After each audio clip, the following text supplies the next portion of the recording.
Hello students, YouTube channel सागर classes Rohtak में आप लोगों का स्वागत है। देखिए, आज हम इतिहास का बहुत ही इम्पोर्टेंट टॉपिक करने जा रहे हैं। आज हम आपको बताएंगे गुप्त वंश के बारे में। इससे पहले हमने मौर्य वंश के बारे में पढ़ा। हमने बताया कि मौर्य वंश का जो अंतिम शासक था वो 185 ईसा पूर्व वृहदर्थ था।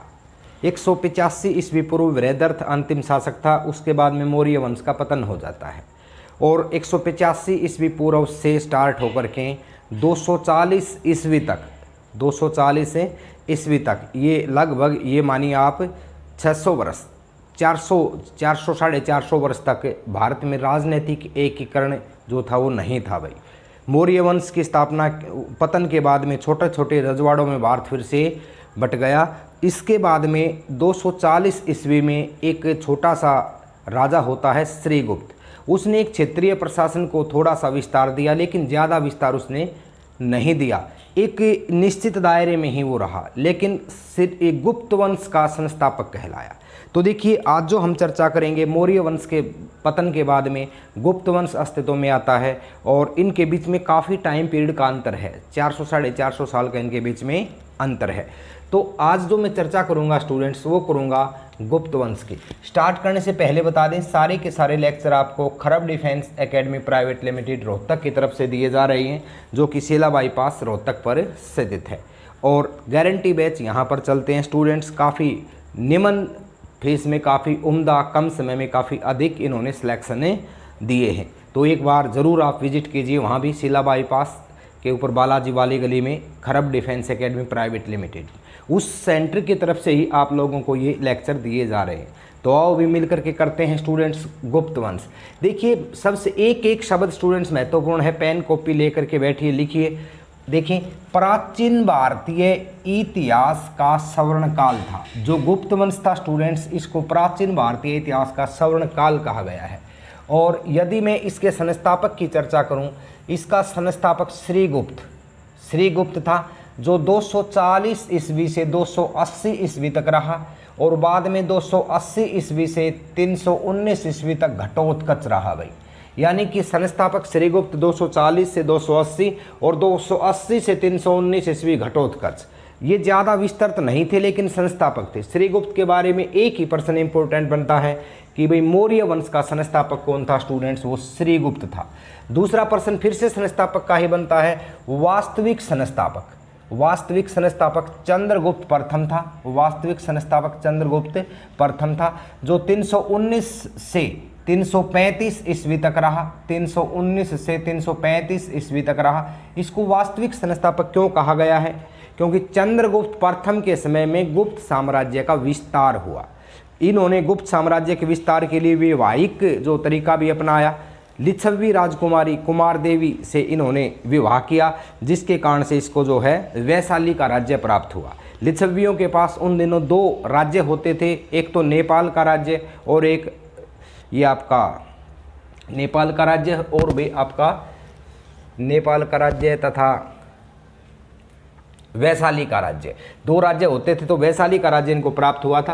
तो हम सबसे पहले चंद्रगुप्त प्रथम की उपलब्धियां पढ़ेंगे और इसके बाद में क्रम से चलता चला जाएगा। और गुप्त वंश के जितने भी प्रसिद्ध जो शासक आए हैं सभी के बारे में विशेष हम बातें इसमें पढ़ेंगे। एक एक शब्द ध्यान से लिखिए। उपाधि, जो चंद्रगुप्त प्रथम थे, इनको उपाधि प्राप्त थी भी महाराजाधिराज की। अब गुप्त वंश में महाराजाधिराज की उपाधि प्राप्त करने वाले कौन थे? पहले इंसान चंद्रगुप्त प्रथम थे। इन्होंने गुप्त संवत भी चलाया। गुप्त संवत 319-320 ईस्वी में इन्होंने गुप्त संवत चलाया। इससे पहले बता दें स्टूडेंट्स, राजा कनिष्क ने शक संवत चलाया था, जो कि हमारा राष्ट्रीय कैलेंडर भी है शक संवत, और जिसको 22 मार्च 1957 को भारतीय संविधान ने मान्यता दी हमारे राष्ट्रीय कैलेंडर की। लेकिन वो शक संवत है, ये गुप्त संवत अलग है। वो 78 ईस्वी में चला था और ये स्टूडेंट्स आपका 319 ईस्वी में चला है गुप्त संवत। यहाँ पर मैंने दर्शाया भी है, गुप्त संवत और शक संवत में 241 वर्ष का अंतर है। गुप्त संवत और शक संवत में कुल अंतर कितना है? 241 वर्ष का अंतर है। नेक्स्ट देखिए, चंद्रगुप्त का विवाह लिच्छवी राजकुमारी कुमार देवी से होता है और इसको वैशाली का राज्य प्राप्त होता है। ये भी इंपॉर्टेंट है भाई। चंद्रगुप्त प्रथम का विवाह किससे हुआ था? चंद्रगुप्त प्रथम का विवाह जो है वो किससे हुआ था? कुमार देवी से हुआ था, और विवाह के बाद में उसको वैशाली का राज्य प्राप्त हुआ था। उन दिनों लिच्छवियों के पास दो राज्य थे, नेपाल का राज्य और आपका वैशाली का राज्य। वैशाली का राज्य इनको प्राप्त हुआ और साम्राज्य का विस्तार हुआ। अब इसके बाद में समुद्रगुप्त आता है स्टूडेंट्स। समुद्रगुप्त जो है वो 335 ईस्वी से 375 ईस्वी तक रहा गुप्त वंश का शासक, और इनकी माता का नाम कुमार देवी, लिच्छवी राजकुमारी कुमार देवी था, और पिता का नाम था चंद्रगुप्त प्रथम। चंद्रगुप्त प्रथम जो है पिता का नाम था, चंद्रगुप्त प्रथम, ये इनके पिता थे, कुमार देवी इनकी माता थी। अब गुप्त साम्राज्य का उत्कर्ष काल इन्हीं के समय को कहा जाता है। गुप्त साम्राज्य का उत्कर्ष काल किसको कहा जाता है? समुद्रगुप्त के समय को कहा जाता है। हरिसेन रचित प्रयाग प्रशस्ति, ध्यान दीजिएगा भाई, एक एक चीज़ इंपॉर्टेंट है, पढ़ने के लायक है। हरिसेन रचित प्रयाग प्रशस्ति में इनकी विजयों का वर्णन है, और इनको धरणी बांध का मतलब है भूमंडल को बांधने वाला, और भूमंडल को बांधने वाला या धरणीबंध इनकी योजना थी, यानी कि एक तरह से विश्व विजेता बनने की इनकी योजना थी। और इन्होंने जो जीतें दर्ज की उसका वर्णन जो है हरिसेन रचित प्रयाग प्रशस्ति में उनका वर्णन है। नेक्स्ट देखें, इनको अश्वमेघकर्ता भी कहा गया है। विजय प्राप्त हुई तो इन्होंने अश्वमेघ करवाया। अश्वमेघ होता था स्टूडेंट्स, घोड़े को खुला छोड़ दिया जाता था, और जहाँ तक वो घोड़ा घूम के आता था, इसका मतलब है वो जो क्षेत्र है वो उसी राजा के साम्राज्य के अधीनस्थ होता है। तो अश्वमेघ करवाने वाले व्यक्ति थे, इस कारण से इनको उपाधि प्राप्त हो गई अश्वमेघकर्ता। अश्वमेघ को करवाने वाले उपाधि प्राप्त थी। ये कविताएं भी लिखते थे तो इनको कविराज भी कहा गया है। कविताएं भी लिखते थे, कविराज भी कहा गया है। इनके समय में जो मुद्राएं होती थी स्टूडेंट्स, उन मुद्राओं पर समुद्रगुप्त को वीणा के साथ में दर्शाया गया है, और ये साक्ष्य प्राप्त होता है कि इनकी कविताओं में भी रुचि थी। नेक्स्ट देखें, इनको 100 युद्धों का विजेता कहा गया है। 100 युद्धों का विजेता कहा गया, काफ़ी साम्राज्य विस्तार इन्होंने किया। भारत का नेपोलियन कहा गया है। भारत का नेपोलियन और 100 युद्धों का विजेता, इसलिए इन शब्दों का प्रयोग किया गया है क्योंकि इन्होंने काफ़ी जो है वो जीतें दर्ज की थी। नेक्स्ट देखिए, इनके समकालीन शासक था श्रीलंका का शासक था भी कौन? मेघवर्मन इनके समय का श्रीलंका का शासक था। उन्होंने बोध गया में विहार बनवाने के लिए इनसे अनुमति मांगी थी। ये प्रश्न बहुत बार पूछा जाता है कि श्रीलंका के शासक मेघवर्मन ने बोध गया में विहार या मंदिर बनवाने के लिए किससे अनुमति मांगी थी? तो वो उन्होंने अनुमति मांगी थी समुद्रगुप्त से, जिसको 100 युद्धों का विजेता भी कहा गया है और जिसको भारत का नेपोलियन भी कहा गया है। इनकी जो योजना थी वो धरणीबंध योजना थी, या भूमंडल को बांधने वाली योजना थी, या फिर विश्व विजेता बनने की योजना थी। नेक्स्ट देखें, इलाहाबाद के शतम लेख में। अब देखें अगला पॉइंट भाई, एक एक पॉइंट महत्वपूर्ण है स्टूडेंट, सारा का सारा गुप्त वंश एक ही लेक्चर में काफ़ी कम समय में इंपॉर्टेंट पॉइंट आपके सामने दर्शाए गए हैं। तो देखो भी क्या कहता है, इलाहाबाद के शतम लेख में इनको धर्म प्रचार बंधु कहा गया है। इलाहाबाद के शतम लेख में इनको क्या कहा गया है? धर्म प्रचार बंधु कहा गया है। और बौद्ध भिक्षुक थे स्टूडेंट्स, वसुबंधु। ये प्रश्न आ जाता है, बौद्ध भिक्षुक वसुबंधु को संरक्षण देने वाले कौन थे? समुद्रगुप्त थे। प्रश्न आता है, समुद्रगुप्त ने किस बौद्ध भिक्षुक को जो है संरक्षण दिया था? तो किस बौद्ध भिक्षुक को संरक्षण दिया था भाई? वसुबंधु को इन्होंने संरक्षण दिया था। नेक्स्ट देखें, 375 ईस्वी के बाद में रामगुप्त एक दुर्बल शासक गद्दी पर बैठते हैं। इनके बारे में ज़्यादा चर्चा है नहीं। ये स्टूडेंट्स दुर्बल शासक थे, अलोकप्रिय शासक थे, और जनता ने इनको पसंद नहीं किया। यदि मैं स्टूडेंट्स गुप्त वंश की रचनाओं के बारे में बात करूं तो आपको सबसे इम्पोर्टेंट जो है कालिदास और आर्यभट्ट के बारे में जानकारी होनी चाहिए, विशाखादत्त के बारे में जानकारी होनी चाहिए। ये काफ़ी बार प्रश्न के बारे में आता है। कालिदास के बारे में बता दें स्टूडेंट्स, ये संस्कृत भाषा के कवि थे। इनको भारत का शेक्सपियर भी कहा गया है। और मेघदूत, कुमार संभवम, रघुवंशम और अभिज्ञानम शाकुंतलम इनकी रचनाएं हैं। ये मोस्ट इंपॉर्टेंट है स्टूडेंट्स, इनकी रचनाएं जो है एक बार फिर से मैं रिपीट करता हूँ, लिख लीजिए आप। अभिज्ञानम शाकुंतलम, रघुवंशम, कुमार संभवम और मेघदूत। अभिज्ञानम शाकुंतलम, रघुवंशम, कुमार संभवम और मेघदूत, ये इनकी प्रसिद्ध रचनाएं हैं। संस्कृत भाषा के कवि थे कालिदास। और भाई ये आपको लोगों को बता दें, ये जो इनको भारत का शेक्सपियर कहा गया है। एक स्टूडेंट्स आर्यभट्ट, आर्यभट्ट भी गुप्त वंश के समकालीन ही इनको माना जाता है, जिन्होंने जीरो का आविष्कार किया था। भाई आर्यभट्ट ने गणित में जो जीरो का प्रयोग करते हैं वो इन्होंने ही बनाई थी। और इन्हीं के नाम पर भारत का पहला उपग्रह है जो कि 1975 में स्थापित किया गया था, इंदिरा गांधी के समय में। काफ़ी बार प्रश्न आता है भारत के पहले उपग्रह का नाम बताओ, आर्यभट्ट। कब स्थापित किया गया था? 1975 में। किस देश की सहायता से? रूस देश की सहायता से। तो ये प्रश्न आ जाते हैं। विशाखा दत्त जो है स्टूडेंट्स, इनका एक पुस्तक है जो है विशाखा दत्त का है भाई आपका मुद्रा राक्षस। मुद्रा राक्षस विशाखा दत्त का याद रखना है।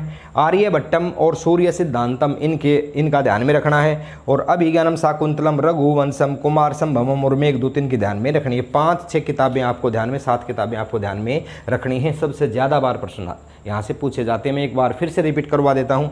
कालिदास की अभिज्ञानम शाकुंतलम, मेघदूत, रघुवंशम, कुमार संभवम, आर्यभट्ट की आर्यभट्टम, सूर्य सिद्धांतम और विशाखा दत्त की मुद्रा राक्षस। तो ये 7 किताबें आपको ध्यान में रखनी है। तीनों की संस्कृत भाषा के कवि थे। कौन?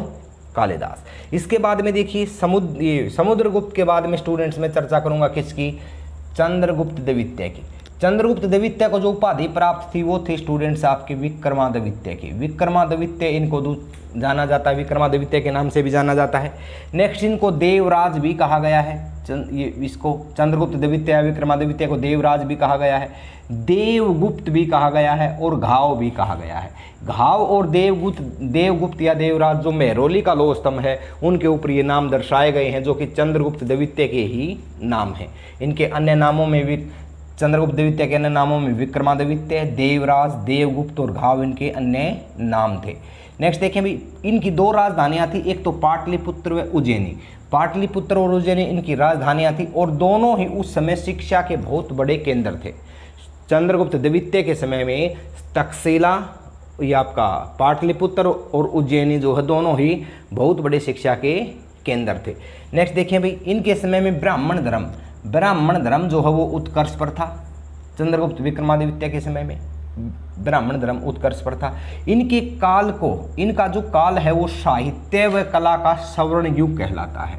बहुत ज़्यादा बार प्रश्न पूछा गया है ये कि भाई गुप्त वंश में साहित्य और कला का स्वर्ण युग किसके टाइम पीरियड को बोलते हैं? चंद्रगुप्त द्वितीय के टाइम पीरियड को बोलते हैं। और यदि मैं इनकी समय सीमा की चर्चा करूं तो स्टूडेंट्स इनकी समय सीमा 380 से 412 ईस्वी तक थी। 380 से 412 ईस्वी तक इनकी समय सीमा थी। नेक्स्ट देखें, इनके समय में चीनी यात्री फाहियान भारत आया और इनके आने का समय 399 से 412 ईस्वी तक था। एक चीज़ और, फाहियान ने अपनी रचनाओं में स्टूडेंट्स किसी भी गुप्त वंश के शासक की चर्चा नहीं की है, यह आपको ध्यान रखना है। तो फाहियान जो है इनके समय में आया, जो चीनी यात्री था। कई बार पूछा जाता है फाहियान किसके समय में भारत आया, तो चंद्रगुप्त द्वितीय या विक्रमादित्य के समय में फाहियान भारत आया। कब से कब तक रहा? 399 से 412 ईस्वी तक रहा। नेक्स्ट देखिए भी, मेहरौली दिल्ली में है, ये मेहरुल कुतुब मीनार के पास मेहरौली का लोह स्तंभ पर चंद्रगुप्त की चर्चा की गई है। नेक्स्ट देखें, इनके दरबार में 9 रत्न थे भी, मोस्ट इंपोर्टेंट पॉइंट। दो चंद्रगुप्त द्वितीय या विक्रमादित्य है स्टूडेंट्स, इनके दरबार में 9 रत्न थे।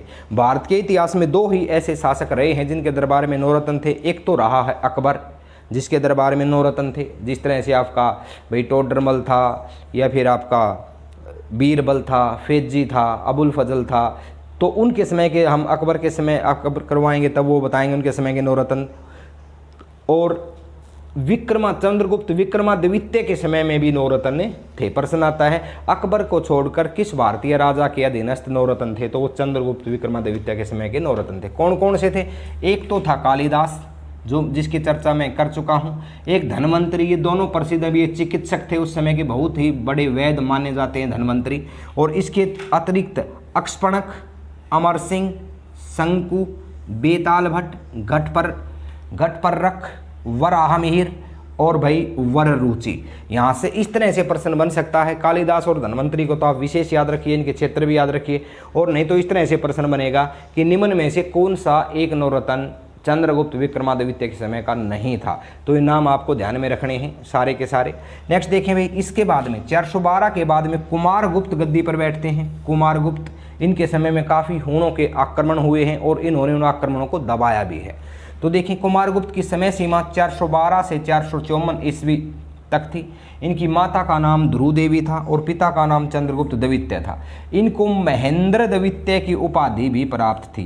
कौन सी उपाधि प्राप्त थी? महेंद्र द्वितीय की उपाधि भी इनको प्राप्त थी।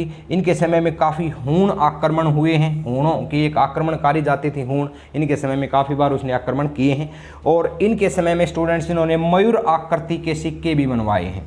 मयूर आकृति के सिक्के जो है वो कुमारगुप्त ने बनवाए हैं। और सबसे ज़्यादा जो प्रश्न आता है कुमारगुप्त का वो आता भी तक्षशिला विश्वविद्यालय की स्थापना करने वाले कौन थे? कुमारगुप्त थे। तक्षशिला विश्वविद्यालय की स्थापना किसने की थी? कुमारगुप्त ने की थी, जो उस समय बहुत ही बड़ा शिक्षा का केंद्र था।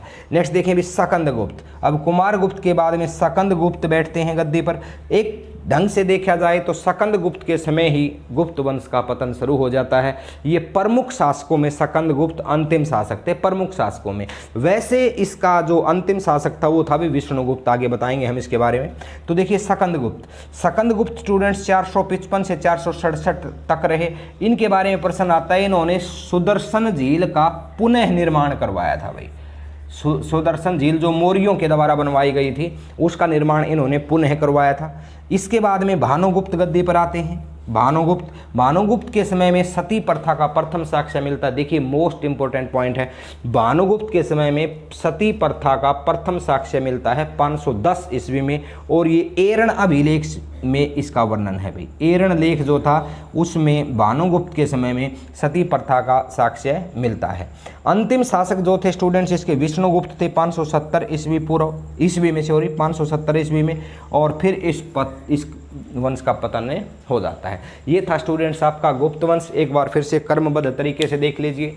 श्रीगुप्त, उसके बाद में घटोत्कच, उसके बाद में चंद्रगुप्त प्रथम, उसके बाद में समुद्रगुप्त, उसके बाद में समुद्रगुप्त के बाद में आपका रामगुप्त के बाद में आपका चंद्रगुप्त, आपका ये रह गया अभी समुद्रगुप्त के बाद में रामगुप्त के बाद में चंद्रगुप्त द्वितीय, और चंद्रगुप्त द्वितीय के बाद में कुमारगुप्त के बाद में सकंदगुप्त के बाद में भानुगुप्त, और अंतिम जो शासक था वो था आपका विष्णुगुप्त। प्रश्न आ जाए गुप्त वंश का अंतिम शासक कौन सा था? तो गुप्त वंश का अंतिम शासक था विष्णुगुप्त। इसके अतिरिक्त कालिदास के बारे में प्रश्न पूछ सकता है, आर्यभट्ट के बारे में प्रश्न पूछ सकता है, विशाखादत्त के बारे में प्रश्न पूछ सकता है, या फिर भाई आपका फाहियान के बारे में प्रश्न पूछ सकता है, या इसकी समुद्रगुप्त की माँ का नाम कुमार देवी था, ये प्रश्न आ सकता है। इसके बाद में भी आपका जो चंद्रगुप्त द्वितीय था इसकी माँ का नाम भी पूछ सकता है भी, जो हमने बताया था। इसके बाद में ये दुर्बल शासक था और इसकी माँ का नाम ध्रुव देवी। ये कुमारगुप्त की माँ का नाम पूछ सकता है ध्रुव देवी, जो कि ध्रुव देवी और चंद्रगुप्त द्वितीय का यह पुत्र था कुमारगुप्त। तो ये था स्टूडेंट्स आपका गुप्त वंश। उम्मीद है आई होप कि आपको यह लेक्चर पसंद आया होगा स्टूडेंट्स। चैनल को ज़्यादा से ज़्यादा शेयर कीजिए, सब्सक्राइब कीजिए, लाइक कीजिए और इत्मीनान से अपने नोट्स बनाते चलिए। धन्यवाद स्टूडेंट्स। जय भारत, जय हिंद, जय माँ सरस्वती।